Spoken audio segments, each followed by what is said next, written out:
Satu, dua, Halo. tiga, belum. Prok. Assalamualaikum warahmatullahi wabarakatuh. Ini apa? Waalaikumsalam warahmatullahi wabarakatuh. Sponsor bos. Ada sponsor. Ahlan wa sahlan wa marhaban bikum jami'ah. Yani fi Qanah Nopki Answara.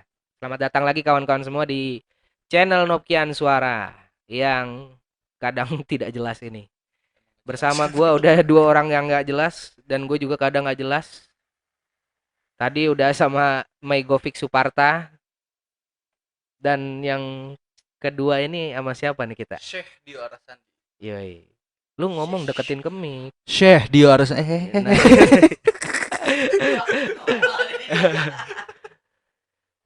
Dio Arasandi. Mantap. Ya.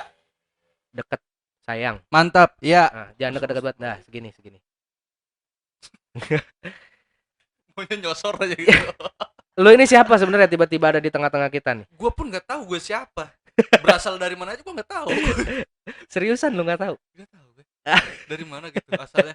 Gue taunya asal gue itu dari bapak gue dulu. Iya sih, bener sih. Iya. Itu tidak ada kesalahan di situ. Iya.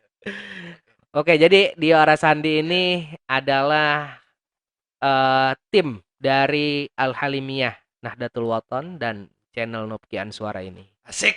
Nah, dia juga sebagai apa ya? Ya, banyak deh sebenarnya kalau mau diomongin. Kita kenal baru berapa hari, Mas Dio? 2 jam lah ya. Baru banget dong ya. 2 jam.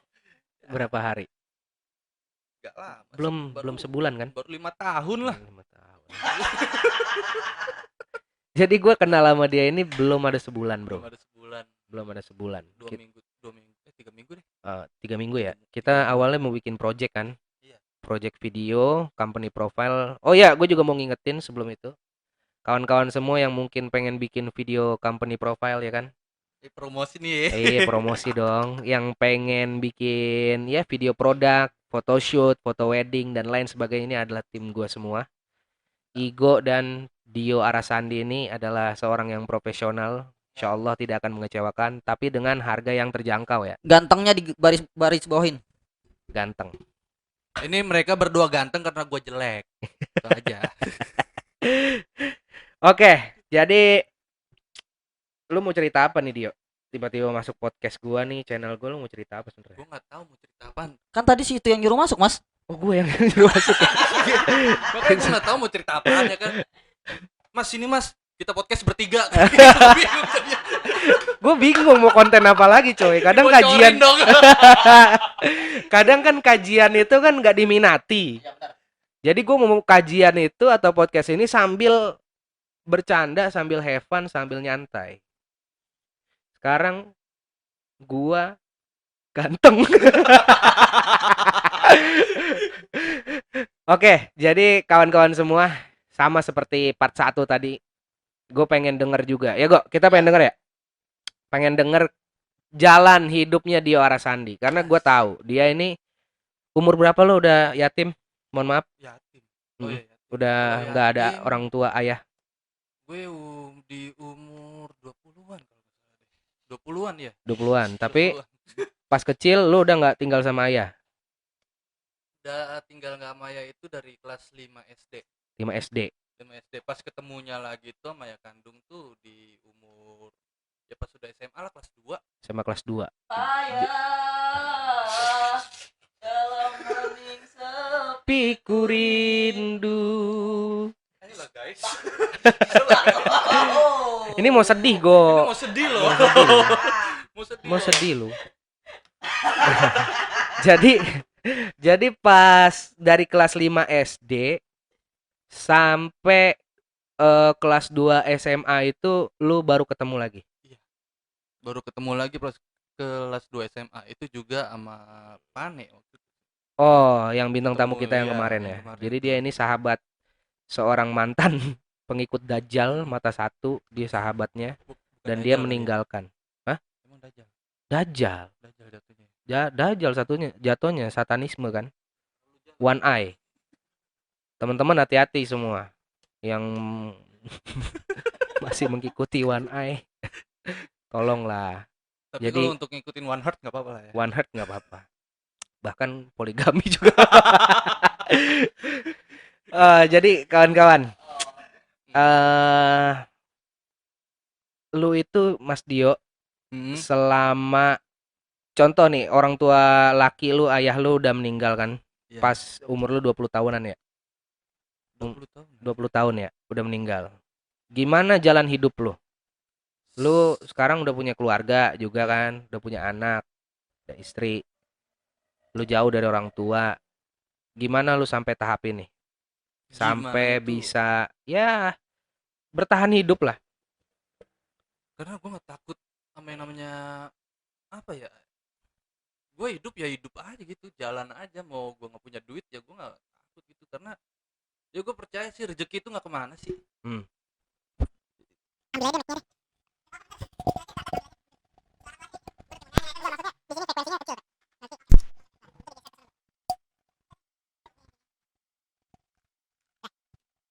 Oke, kalian yang di sana asik. Udah kayak mau konser gue ya. Gampangan gitu kan? Iya. Dari tadi gue bilang. Lanjut. Terus. Ya itu sih. Tadi apa sih? Lu lu bertahan hidup tanpa orang tua. Maksudnya orang tua lu kan udah nggak ada, ayah, sosok ayah. Oh, Umur 20 tahunan itu masih muda loh. kalau untuk sosok ayah sih kan sebenarnya sih ya gue broken home kan ya. Oke. Dari kelas 5 SD itu gue udah broken home. Sebelum nikah gimana ya, gue cerita dari awal enaknya gimana ya? Cerita, gue pengen lu apa adanya, Bro. Lu ceritain masalah hidup lu, karena gue tahu ya emang lu kelam juga masa lalu. Iya, sampai sekarang sih muka gue kelam. Enggak, tapi nggak masalah kan. Seneng, Lu cerita nggak itu masalah nggak sih. masalah kan. Gue lebih baik ya udahlah, orang udah besar juga, udah dewasa juga ya kan. Mm-mm. Nggak Dan ini buat masalah. pengalaman. Buat pengalaman aja sih. Sampai Sebenarnya sih lu yang tetapin. gue takut adik gue ini yang satu ini dengar gitu. Oh gitu. Iya, cuman nggak masalah. Nggak masalah ya. Nggak masalah. Buat Ade jangan nonton, awas lo kalau nonton. Mic-nya tar dulu, mic terganti. Intinya kalau untuk bertahan hidup itu ya gue nggak pernah takut sama yang namanya nggak ada uang dari dalam satu hari itu ya. Terus. Karena gue pernah ngalamin waktu itu sama istri benar-benar nggak ada uang buat beli pampers itu segala macem ya kan. Istri udah ini yang gimana ya, nggak ada pampers, udah nggak usah takut, ada aja rezeki mah nggak kemana. Pas besoknya itu ada aja yang transfer besoknya. Maksudnya Jadi, ada aja pertolongan Allah. ada itu aja ya? pertolongan Allah. Jadi Jadi- nggak dibikin nggak tahu, nggak usah disebut lah, ntar ditransfer lagi gimana, Iya. enak gua. Kayak gitu. Heeh. Itu nggak sekali dua kali, sering banget. Ada aja Ketika udah kepepet. ketika udah kepepet, bener-bener kepepet banget. Dan lu sosok ketika lu sebelum nikah itu lu seperti apa? Lu berandal kah? Lu doyan minum kah? Banget Karena lu basicnya fotografi kan? gue masuk fotografi itu ketika gue lulus sekolah ya. Jadi kalau pertanyaan kayak dulu gue berandal atau suka mabuk, suka apapun itu, iya, gue jawab iya. Suka mabuk banget dulu gue, karena mungkin ya pengaruh dari kelas 5 SD udah nggak ada sosok ayah kandung kali ya. Karena itu mulai kepikiran udahlah gitu, gaul sama teman-teman. Pas SMA itu ya gue minum, mabok, sama ya sampai gelek juga dulu tuh, sempet kelas 2 Benar-benar gelek. parah lah pergaulan. Bener-bener parah. Cuman ya orang rumah nggak ada yang tahu kalau gue kayak gitu. Betul. Cuman kakak gue doang yang gue tahu minum dulu. Oke. Kakak lu cewek, cowok? Cewek. Cewek. Lu Bener. berapa bersaudara? 3 ya? 3 bersaudara, 1 tiri. Oh, yang satu tiri. Jadi 4 total. 4 total. Total 4, 1 Oh, tiri. jadi nyokap lu itu setelah pisah sama bokap lu nikah lagi gitu kan? Ya, Bokap lu dulu nikah lagi juga. bokap gue nikah juga. Ya itu karena ketahuan itu makanya mereka pisah. Oh, oke. Tuh. Ya intinya itu masa lalu lu ya. Masa lalu gue lah. Kelam lah sebenarnya sih, kelam sih ya. Kelam. Kasian. Menurut gua. Kasihan banget tuh bocah sebelah lu. Iya. Siapa sih? Celangak celinguk. Ada 2000 Belum nggak sih? diajak ngomong. Gue nyari kopi gue kemana?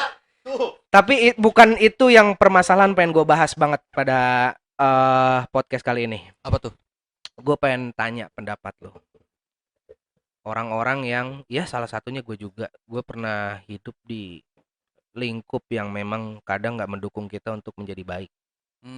Ya. Ya. Banyak yang berpendapat jadi gini.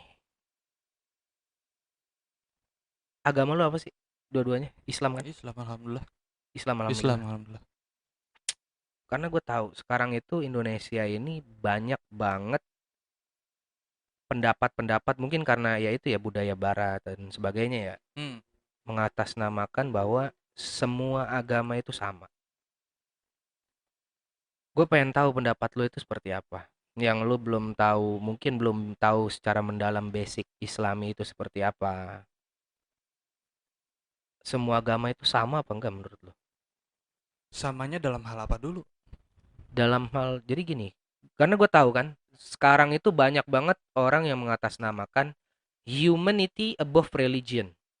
Artinya kok Kemanusiaan itu melebihi agama itu sendiri. Lu nih yang udah hidup di jalanan, yang pernah berandal, ketemu orang-orang gak bener, apakah benar seperti itu? Kemanusiaan itu di atas agama itu sendiri. Bener nggak? apa ya? Benar kah? Igo dulu. Coba Igo dulu. Gimana Go? Pendapat lu Go? Go, lu masuk kamera nggak Go? Masuk kayaknya. Masuk. Sinian Go, geseran Go. Nah, gimana Go? Ya kalau menurut gue sih ya, pada dasarnya setiap agama ngajarin kebaikan. Betul. Pada dasarnya setiap agama mengajarkan kebaikan. Cuma lagi-lagi balik lagi ke penganutnya. Oke. Gimana mereka menganggap agama mereka, gimana mereka terhadap agama mereka, ya itu sih yang perlu digarisbawahin ya. Jadi kalau tentang bahasa Inggrisnya susah lagi nyebutnya coy. Humanity above religion. Nah itu tentang itu apa kemanusiaan di atas agama itu sendiri. Justru agama itu mengatur bagaimana kita memanusiakan manusia gitu kan. Betul. Banyak orang berpendapat gini. Salah satu contoh kecilnya hijab deh, ya kan? Ya. Karena kita tahu sebelum ini memang kita kehilangan sosok ulama yang sangat besar, yaitu adalah Syekh Ali Jaber. Di salah satu kata-kata beliau pada saat itu di podcast Om Deddy Corbuzier ya, beliau mengatakan bahwa jangan kita memandang manusia atau wanita itu yang belum berjilbab, jangan menghinakan lah intinya. Karena mungkin di setiap malamnya dia mempunyai 3 rakaat tahajud dan sebagainya. Kebaikan-kebaikan yang bisa menunjang bahwa Allah akan memaafkan kesalahan dia. Tapi gini, banyak orang yang menyalahkan kata-kata dari Syekh Ali Jaber ini. Betul. Bener nggak? Benar. Sama halnya kayak mereka yang bilang udahlah nempel coy. Nyetrum ini bibir.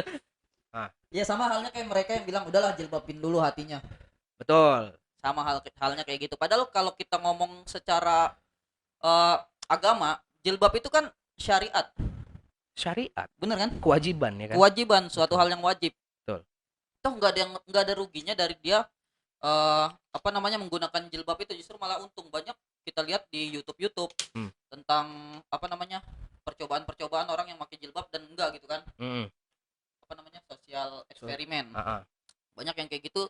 Justru yang berhijab itu lebih terjaga gitu kan. Betul. Cuma lagi-lagi ya tadi balik lagi ke orangnya, gimana mereka memandang agama itu sendiri kan. Bagaimana intinya jangan disalahgunakan. Ya. Menurut lu gimana Mas Dio? Orang yang masih berpendapat jilbabin aja dulu hatinya. Ntar kalau udah pakai jilbab lu berbuat maksiat, berbuat kesalahan, jadi lu nggak terlalu berat nanggungnya. Menurut lu gimana? Apakah itu pemikiran yang benar? Pemikiran yang lurus? Ya kalau menurut kan lu sekarang. Dio. Jangan berebut. Belum masuk dari tadi lu. Gua kasih permen nih. Oke. Anjir gua nggak connect sumpah nih hari ini. Nah, gimana dong? Coba lanjut. Tadi apa sih? Gimana pendapat lo ketika mendengar orang yang mengatakan, gue males berhijab sekarang. Maksudnya belum mau. Gue mau hijabin hati gue dulu. Karena Takutnya ketika gue udah berhijab, gue melakukan maksiat, orang mandang gue munafik, mandang gue nggak bener gitu loh. Oh, keyakinan jatuhnya dong. Kayak apa ya? Ya gue sih nggak masalah sih. Gue orangnya bodoh amat sih. Enggak, gue pengen tahu pendapat lu. Apakah itu pemikiran yang betul atau tidak? Untuk gue, Ah, untuk gue ya untuk ya dibilang betul-betul, dibilang enggak. Karena labil nih anak. gue bingung juga masalahnya. Bisa dibilang betul ketika dia mau jilbabin hatinya dulu. Bisa dibilang betul ketika Bisa. begitu. Oke, terus. Gue Nah, pengen tahu. dibilang salah ketika dia menjadikan itu sebagai satu alasan. Sampai nggak berjilbab-jilbab sampai dia mati gitu kan? Dibilang salah ketika dia menjadikan itu suatu alasan. Gimana Mas Dio? Kenapa bahas yang begini sih? Gue jadi connect gitu loh. Nah, jadi sebenarnya intinya ya, pilih kita nomor 2. bukan pemilu ini Mas. Ini podcast. Inilah makanya kalau gue disuruh podcast tuh gue nggak bisa untuk bahas-bahas yang begini-begini. Nggak apa-apa, karena supaya gue pengen denger dari sosok seorang yang pernah mengalami kehidupan yang dalam tanda kutip kurang baik masa lalunya. Gimana? Contohnya gini deh, lu dulu ketika mabuk, ketika lu masih doyan maksiat, lu ditegur sama orang itu, lu tersinggung dong pasti. Tersinggung sih. Tersinggung. Tapi ada nggak terdetik di hati lu, emang ini perbuatan gue salah? Apa perasaan lu? Apa yang lu pengen buat pada saat itu? Sekarang lu udah berubah, udah punya anak, udah punya istri, kehidupan lu udah jauh lebih baik dari yang dulu. Nah, pemikiran lu sampai ke tahap itu karena apa? Dari hal lain ya, kalau lu bilang ya karena gue udah punya anak, udah punya istri, tanggung jawab begini begitu, itu hal apa? Udah pikiran yang normal. Di luar itu lu berpikir seperti apa? Belajar dari kesalahan sih gue awalnya. Belajar dari kesalahan. Oke. Salah apa sih? Banget. Salah banget. Maksudnya apa yang bisa bikin lu pengen belajar dari kesalahan itu? Salah apa lu? Sampai apakah ketangkep polisi kah? Atau hampir mau mati kah? Umpama gitu kan. Tepatnya sih hampir mau mati kali ya. Hampir mau mati gara-gara ganja doang. Gila. Gara-gara ganja doang. Itu terakhir kali itu gue berhenti. Terakhir kali gue make maksudnya. Ketika di saat gue lagi pakai itu barang, nggak tahu kenapa tumben-tumbenan itu mata gue tiba-tiba kayak ada apa ya, sinar gitu panjang gitu. Dari kecil tiba-tiba gede, hilang, pusing dah tuh. Sakitnya bener-bener wah udah kayak dibacokin 1000 golok kali ya. Sakit banget, mual tuh, pandangan goyang segala macam. Ya di situ gue cuma bisa pasrah doang. Ya udahlah kalau mau cabut aja gitu, nggak usah kayak begini gitu, maksud gue sakit gitu kan. Ya gue ngomong sendiri sih, udahlah cabut aja, cabut aja nyawa gue gitu. Sampai gue berdoa kayak gitu, akhirnya tiba-tiba tidur aja, udah tidur. Nggak mati beneran. Mati beneran gue nggak ada sekarang, di sini nggak ada. Tidur udah bye aja gitu, tiba-tiba ternyata ya udahlah, gue nggak mau pakai lagi dari situ. Dari situ lu stop total. Dari situ stop total. Mungkin ya karena gue nganggapnya itu teguran aja buat gue. Betul. Kalau misalkan gue lanjut lagi mungkin bisa lebih parah lagi kali. Gila sih. Itu apa ya? Gue jadi inget usul fikih. Jadi perkataan usul fikih. Ini jadi teman-teman semua juga yang masih menganggap ganja itu tidak masalah karena dia kayak sebatas rokok doang gitu loh. Ada perkataan usul fikih mengatakan gini, kullu muskirin haramun. Setiap yang memabukkan. Jadi yang memabukkan itu bukan berarti hanya khamr aja atau minuman keras, enggak. Setiap yang memabukkan apapun itu, mau bendanya dia obat kah, nyuntik kah, ganja kah, dan hilang akal lu pada saat lu memakainya, haramun. Itu adalah haram. Apapun konteksnya. Iya. Tapi gini ya. Ilatnya itu salah satunya itu. Kalau sebabnya. Apa ya, kayak ganja gitu. Itu sebenarnya bukan salah ganjanya. Benar. Salahnya orangnya. Salah orangnya. Sebenarnya ganja itu kan buat kayak penambah nafsu makan aja. Dan kalau di apa dokter apa Ada. semua gitu ya, katanya ya salah satu buat medical juga gitu kan. Iya, Tapi medical. pada Pada waktunya, pada tempatnya dan tempatnya. dosis yang tepat gitu Nah, ya. itu Ketika lu berlebihan, ya jadi haram. jadi haram. Sama juga kayak lu minum air endepan apa singkong atau tape ya. Ya itu haram karena menghilangkan ya jatuhnya jadi arak gitu kan. Terus kayak misalnya anggur merah, ini sih cuman kayak ini gua aja ya, Hmm, pemikiran gua. Kalau anggur merah itu kan kayak jamu jatuhnya. jamu. Udah gitu ada cara pakainya juga, kayak sehari entah sesendok atau 2 sendok minum. Tapi kan itu ada alkoholnya.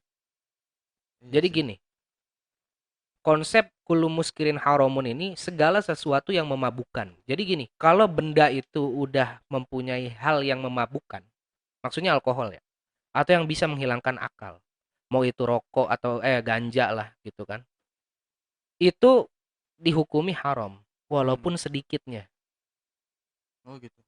gitu. Jadi nggak ada istilah. Karena gue punya temen nih, Bray. Gue punya temen dulu satu kerjaan gue waktu kuliah di Malaysia itu gue kerja di salah satu tempat gym di Malaysia. Gue punya temen, dia luar biasa rajin ibadahnya coy. Sholat nggak ketinggalan, sholatnya juga luar biasa, eh, tepat waktu, baik banget orangnya. Tapi dia bilang ganja ini cuma sebatas kayak rokok katanya. Nggak Di bisa, situ gue tentang, nggak bisa dong dibilang gitu. iya kan? Iyalah. Deketan lagi. Iyalah. Nah segitu. Jadi kita mau bahas apa sih sebenarnya? Gue juga bingung. Karena belum ada konsep gitu, dadakan banget gitu. Dadakan. Iya jadi intinya gini, gue pengen memberi apa ya pikiran yang terbuka kepada masyarakat kita nih. Kalau hal yang berkaitan dengan keagamaan, jadi salah satunya contohnya tadi hijab ya. Hijab. Hijab itu syariat. Kasih ke Igo. Go. Hijab itu syariat, bener nggak? Yoman. Nah, tapi ketika Betul, orang bro. itu menyalahgunakan perkataan ulama, Ya. ya salah satunya kita sebut tadi Syekh Ali Jaber menyebut demikian, orang beranggapan ya jadinya nggak usah berhijab dulu. Ya. Ini salah kan? Menurut Benar. lu gimana? Salah kan tadi yang lu Salah. bilang? Salah. Nggak bisa jadi patokan bahwa ya orang yang berjilbab itu kalau maksiat nanti dibilangnya munafik lah begini, ya itu urusan pribadi. Ya. Kalau udah sampai situ urusan dia sama Allah, bener gak? Benar. Nah terus selanjutnya nih gue mau tanya juga masalah orang yang apa bahasanya ya, diagnostik apa ateis, ateis gue taunya dia nggak percaya sama Tuhan. Oke. Banyak banget sekarang gue banyak nonton di YouTube itu orang yang mengatakan yang penting ya lagi-lagi itu humanity above religion. Yang penting gue berbuat baik. Ya. Di atas agama itu sendiri. Nah, mereka ini beranggapan nggak percaya adanya surga atau neraka. Dia intinya nggak mau menjalankan satu agama dengan syariatnya. Karena kita tahu kalau kita udah masuk satu agama di situ ada ketentuan, ada syariat yang harus dijalankan, atau ada acara ritual keagamaan itu sendiri. Bener nggak? Jangankan agama deh, hal-hal yang dukun aja, yaitu membuat atau dukun itu dia harus melakukan ritual, Ya. bener nggak? Benar-benar. Nah terus menurut lu gimana Go dan Mas Dio nih, orang yang masih berpendapat Tuhan itu nggak ada? Sebenarnya gini, kalau konteksnya pembicaranya soal yang tadi ya, apapun yang kita masukin itu selalu ada ketentuan. Betul. Apapun kita masuk kerja ada ketentuannya, kita Pedoman masuk ya? selalu ada ketentuannya, selalu ada timbal balik. Timbal Apa balik. yang kita kasih itu yang kita terima gitu kan. Benar. Cuma lagi-lagi nggak bisa kita bilang kalau misalnya Tuhan itu nggak ada, surga dan neraka itu nggak ada, karena ya emang kita belum melihat langsung, kita belum nyaksin langsung, tapi kita punya feel di situ kan. Kita Betul. bisa ngerasain secara langsung gimana nikmatnya hidup kita sekarang. Kan secara logika nggak ada sesuatu yang nggak diciptain. Betul. Korek ada karena dibuat, rokok ada karena dilinting, gitu kan. Sama kita manusia ada karena bapak emak siapa lagi yang dibuat terus sampai ke atas gitu kan. That's Ya, The pemikiran best. sederhananya begitulah. Ya, itu the best statement. Yuk. Bagus statement lo. Sekarang menurut Mas Dio, yang lagi-lagi mengatasnamakan dia itu udah pernah mengalami kehidupan yang tanda kutip tadi kurang baik di masa lalunya. Ketika lu berbuat maksiat dulu. Kayaknya maksiat gue terus ya. Enggak semua orang itu punya maksiat. Setiap orang itu dosa. Cuman ini gue pengen lu ceritain. Ketika lu pada saat keadaan seperti itu, lu percaya nggak adanya Tuhan? Sangat percaya lah. Sangat percaya. Sangat percaya banget. Apa yang bikin lu percaya? Ya, nggak bisa ini ya. Ya contohnya kayak tadi aja yang gue cerita tadi sih. Yang masalah teguran itu. Yang buat gue percaya itu ya, di saat gue itu lagi kayak gitu, lagi sekarat-sekaratnya udah mau mati lah ya. Gue nggak bisa ngomong ke siapa-siapa lagi. Yang bisa nolong gue ya cuman Allah doang gitu, maksud gue. Cuman gini, sorry gue potong lagi.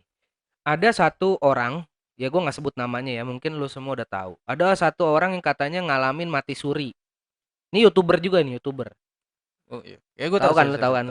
Ngalamin mati suri 12 jam katanya. Ketika mati suri itu dia ya mati gitu loh. Dan dia nggak nemuin apa-apa.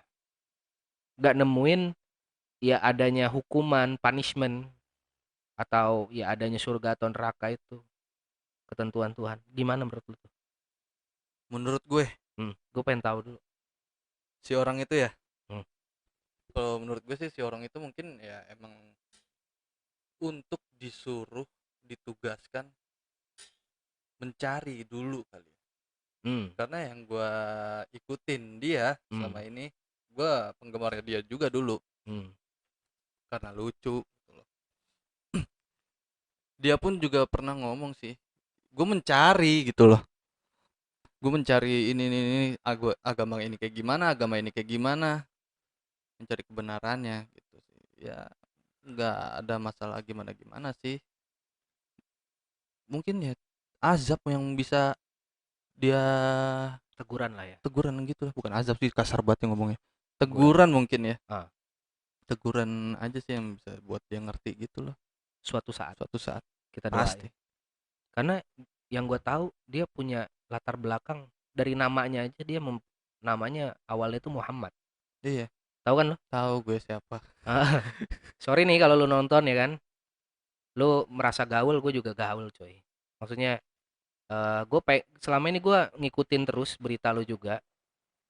Dan bukan satu orang yang pernah ngalamin mati suri. Enggak kok. Bener nggak? Iya bener. Nenek gue aja mati suri. Iya kan? Iya. Banyak loh yang ngalamin mati suri. Nenek gue mati suri. Bukan lu aja, tapi orang yang lain itu malah ketika dia udah mati suri itu dia malah lebih dekat sama agama itu sendiri. Berbeda-beda mungkin ya. Berbeda-beda. Ada yang makin dekat, ada yang menjauh. Ya contohnya kayak ini aja. Kayak yang menjauh itu ya disuruh ditugaskan untuk mencari. Gitu. Menurut lu kok gimana kok?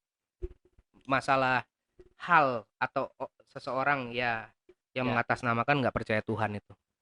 Kalau konteksnya mati suri tadi ya. Iya. Ya, intinya nggak percaya Tuhan lah.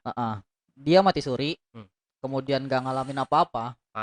Sama halnya kayak kita tidur mati loh. Betul. Cuma bedanya detak jantung kita ada. Ya. Ada kalanya kita mimpi, ada kalanya enggak. Benar. Mungkin yang dialamin dia itu mungkin gue nggak pernah mati suri, tapi gue pernah mati juga, mati rasa. Dan itu sakit coy. Anjir. Sakit tapi nggak berdarah. Ya. Mungkin gue nggak pernah mati, tapi mati rasa tadi udah ya. Seneng aja kalau ngomongin gituan. Aku bucin. Ya langsung. Lagi-lagi sama kayak tadi. Kita tidur bisa mimpi bisa enggak. Mungkin kebetulan emang beliau lagi nggak ngalamin buat dapat hidayahnya gitu kan. Belum. Bukan nunggu dapat teguran sebenarnya, nunggu beliau dapat hidayah. Tapi hidayah itu kan harus dicari coy. Nah ini ditangkap. Ini kita hidup, yang namanya hidup gue pernah belajar. Emang semua orang pernah belajar sih. Cuma satu hal yang gue pelajarin dari hidup itu sama halnya dengan sebuah destinasi. Oke. Yang satu tiket masuk nggak bisa keluar lagi. Sekalinya keluar waktu kita habis. Betul. Ya dong. Nah, dalam sebuah destinasi ini bijak coy gue, woi. Dalam sebuah destinasi ini banyak hal yang perlu kita pelajarin. Emang ada dalam kitab kalau hidup itu hanya permainan. Oke, terus? Ya, kalau nggak salah itu di Safinatun aja. Kalau yang belajar kitabnya mungkin lebih paham. Ahlul fiqh. Masya Allah. Terus lanjut. Hidup itu cuma sekedar permainan. Nah sama, gue mengartikan hidup itu sebagai sebuah destinasi yang satu tiket keluar satu tiket masuk ketika keluar waktu kita habis. Saat kita di dalam itu, manfaatin waktu sebaik-baiknya, nikmatin apapun yang kita punya. Nikmatin semua peluang, dan mungkin dia ngelakuin itu. Cuma bedanya, saat dia menikmati itu, nggak ada pelajaran yang dipetik. Betul. Contoh, yang namanya naik roller coaster. Kita belajar dulu dong. Oh ternyata ngantri dulu. Ternyata abis ngantri naik pakai seatbelt gitu kan. Betul. Setelah naik, apa yang kita dapat? Pengalaman. Betul. Dari pengalaman itu nggak ada yang dipetik. Mungkin. Setiap orang punya perspektif yang berbeda kan. Nah mungkin perspektif dia sampai sekedar menikmatinya aja. Make sense. Terus? Saya pisan. Terus? Ya jadi lagi-lagi kalau kita berbicara soal hidayah, dia punya pilihan di situ, mau ngambil atau enggak. Sama halnya dengan permainan tadi, mau menikmati atau enggak, gitu. Tuh dalam Islam ini Kiai lebih paham sih ya. Kita punya 3 hal yang paling dasar gitu kan. Iman, Islam, ihsan. Betul. Benar Kiai? Betul. Percaya dulu, jalanin, baru begitu. Disempurnakan. Yoman, dilengkapin lagi. Aduh, aku jadi makin cinta sama kamu. Ya, jadi begitu. Percaya dulu, jalanin, dan sempurnakan. Bye-bye. Belum. Oh. Ya, jadi kira-kira begitu kayak. Yang penting bego di sini. Yang penting ada keyakinan dulu gitu kan. Ada keyakinan dulu. Terus. Nah, jadi dari si YouTuber ini yang perlu dia lakuin sebenarnya yakin dulu kalau Tuhan itu ada atau enggak. Nah, sebelum membahas atau sebelum dia memilih agama apa yang dia pilih. Yoman. Yang penting dia yakin dulu ada Tuhan. Yakin dulu ada Tuhan. Betul, oke. Cuma kalau dari awal dia udah nggak yakin ya, jadinya begitu. Oke. Karena agama nggak bisa dipikir dengan secara logika. Gimana tuh? Nggak bisa dipikir secara logikanya tuh gimana? Ya, emang benar-benar misteri gitu loh. Oke. Gak ada yang tahu skripnya kayak gimana. Karena menurut gue nih, hidup itu kayak teater yang udah memiliki perannya masing-masing. Anjay. Gokil gak gue? Tiba-tiba pintar sendiri gitu. Terus lanjut. Kayak teater gitu. Ya udah, si ini dapat perannya gini, lu tinggal jalanin aja gitu. Jalanin aja gimana alurnya. Kalau gue gitu sih prinsip gue. Nggak bisa dipikir secara logika. Ya, ada kan kayak apa namanya? Yang kata manusia di sini. Yang kata bilang manusia itu dulunya monyet. Charles Darwin ya. Darwin. Terus. Itu. Ya masa ya kita monyet sih? Mau dibilang kita monyet? Enggak kan? Tapi gue kurang setuju nih kalau agama itu nggak bisa dipikir secara logika. Enggak, sebenarnya penyampaiannya yang ini. Bener, maksud lu, gue paham maksud dia ya kan. Cuman gini, kalau ya betul. Belum. Mendapatkan 2 juta rupiah. Belum. Agama ini kalau kita kaji juga dalam Al-Qur'an ada ayat muhkamat, ada ayat mutasyabihat. Ya, betul. Ayat muhkamat itu ayat yang lebih identik dengan logika. Contohnya, aqimus shalah, atuz zakah, dirikanlah sholat, dirikanlah zakat. Untuk apa? Sholat itu untuk apa? Gak usah jauh-jauh. Oke, kalau dipikir untuk ketenangan batin dan emang syariat, oke, itu keluar daripada definisi logika itu sendiri. Tapi setelah dikaji, sholat itu membuat kita sehat. Masuk nggak logika? Masuk ya, yang gue maksud logikanya itu bukan ke situ. Contohnya kayak gini, Gimana? Ntar lu gue benerin pantat dulu. Gue mau ngomong apa lupa tadi tuh. Yang dipikir secara logikanya gimana menurut lu? Nggak Di masuk secara logika. dalam negara, di apa ya, di berbagai negara kali ya, semua negara banyak banget agama. Iya. Kan? Mm-mm. Terkadang logika juga ngebikin kita ke sisi negatif. Benar, terlalu banyak logika. Nah, Mm-mm. ada juga logika yang ke positif. Mm-mm. Contohnya kenapa ada banyak agama? Mm-mm. Ya karena beberapa orang memiliki kayak logika. Pasti mereka memikirkan Tuhan itu seperti apa sih? Iya. Ya kan? Betul. Contohnya kayak Yesus. Mereka pasti berpikiran logika karena dari kisah-kisah. Ya karena dia itu udah mengimani, percaya. Karena dari logika juga kan? Logika juga. Dan bukan hanya secara logika sih, kadang ya katanya bawaan, agama bawaan, bener gak? Bener. Ya, kayak gitu sih yang gue maksud ya. Jadi intinya podcast kali ini pembahasan cukup melebar banget. Saking melebarnya suka nggak jelas juga. Tapi gue pengen nyampein sesuatu nih. Mau denger nggak? Nggak mau. Anjir. Apa. Kalau dipikirkan belum. Kalau kita ingat lagi belum.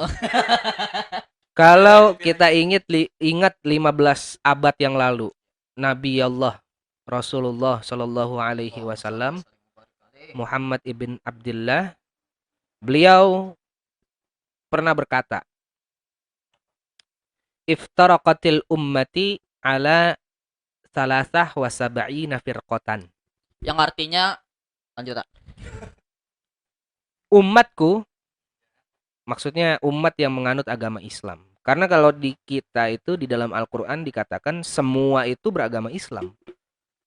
Bahkan nabi-nabi terdahulu pun beragama Islam. Memang belum disebut secara Islam, tapi disebutnya Hanifah, agama yang lurus. Rasulullah bilang iftaraqatil ummati ala salasa wa sab'ina firqatan. Umatku ini terbagi menjadi 73 golongan. Kulluha finnar, katanya. Semuanya masuk neraka.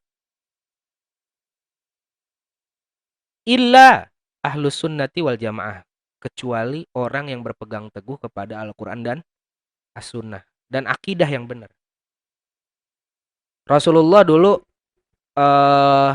berdakwah itu 13 tahun di Mekah itu ngapain kok? 13 tahun di Mekah ngapain? Kalau saya 13 tahun di Mekah nyapu, Rasulullah. Allahu Akbar. Rasulullah 13 tahun di Mekah itu ngapain? Dakwahnya. Jadi teman-teman, ini kita kembali ke sejarah ya. Rasulullah itu 13 tahun di Mekah, ngapain nak? Beliau berdakwah itu untuk mentauhidkan Tuhan. Jadi gini ya. Nih meluruskan ya. Emang kadang perlu diluruskan juga beliau ini. Jadi teman-teman, sebenarnya diulang lagi nih. Ini perlu diluruskan ini. Diulang lagi. Jangan sampai nanti orang-orang salah paham. Nabi kita, Nabi besar Muhammad sallallahu alaihi wasallam. Allahumma shalli wa sallim wa barik alaihi. Masya Allah. 13 tahun di Mekah itu untuk mentauhidkan. Kan diulang lagi. Gue jejelin rokok.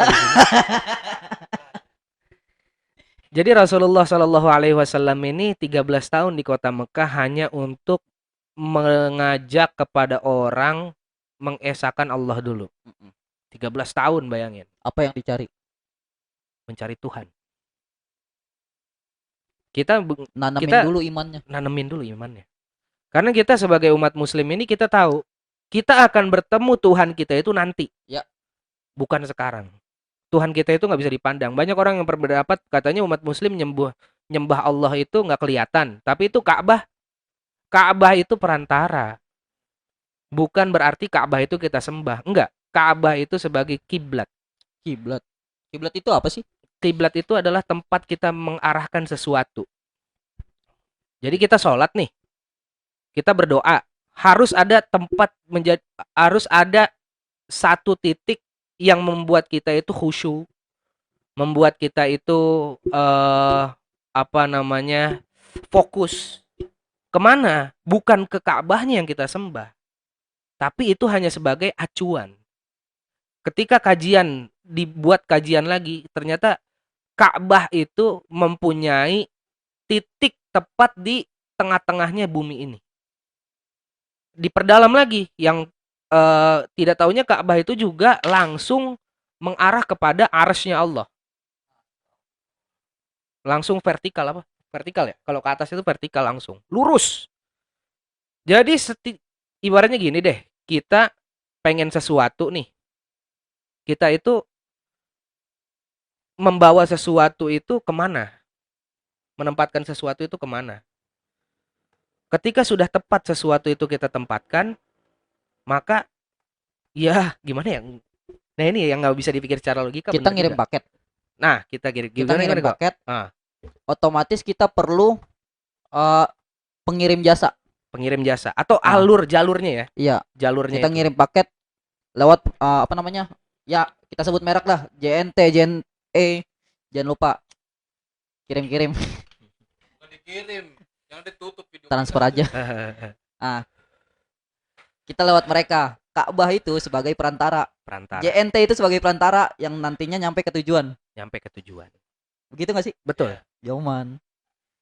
Jalurnya dari kita minta doa ke Allah. Lanjut nih Zut. ke hadis yang tadi gue bacain.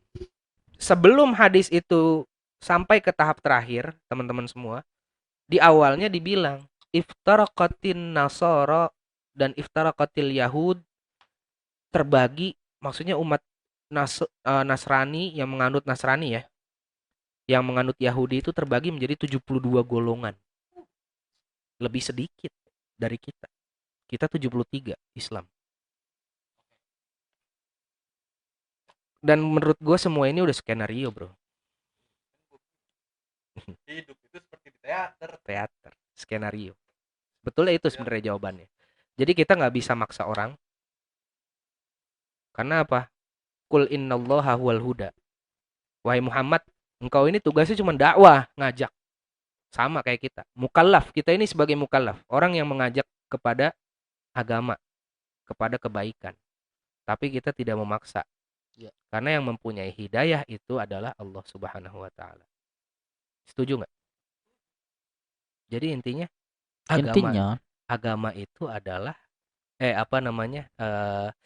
memaksa itu tidak bisa menjadi acuan orang untuk mengikut kepada satu agama. Yoman. Bener. Masih lole.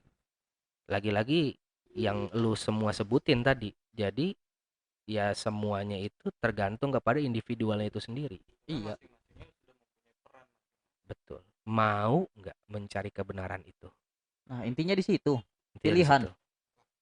Intinya pilihan kan. Sekarang terakhir. Ini durasi juga. Pesan-pesan lu, mulai dari Mas Dio dulu. Pesan-pesan lu buat orang yang saat ini masih belangsak hidupnya. Secara ya maksudnya masih doyan ngelakuin maksiat, masih apa ya? Segala macam lah. Pesan-pesan lu untuk mereka. Ya kalau pesan gue sih ya udahlah, buru-buru berhenti aja lah. Cuman kan nggak semua orang bisa dibilangin sekali doang gitu kan. Benar. Tapi ya udah. Untuk saat ini yang kalian masih begitulah, minum segala macam lah. Maksiat lah intinya maksiat ya. Jalanin aja dulu. Puas-puasin aja dulu. Iya. Puas-puasin aja dulu sampai titiknya. Tapi kalau dia keburu mati gimana, bro? Nah, ya udah berarti memang udah hidupnya begitu kan. Oke, terus gitu.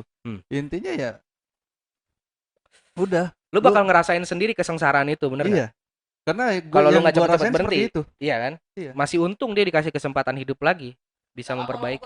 Makasih Igo. Jadi itu pesan-pesan lu, Mas. Iya.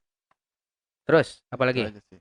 Ada lagi? Ya udah, pokoknya jalanin aja. Maksiat aja silakan gitu. Nggak ada yang ngelarang. Betul. Gitu kan. Tinggal tunggu titiknya aja. Betul. Sekarang Igo, apa pesan-pesan lu, Go?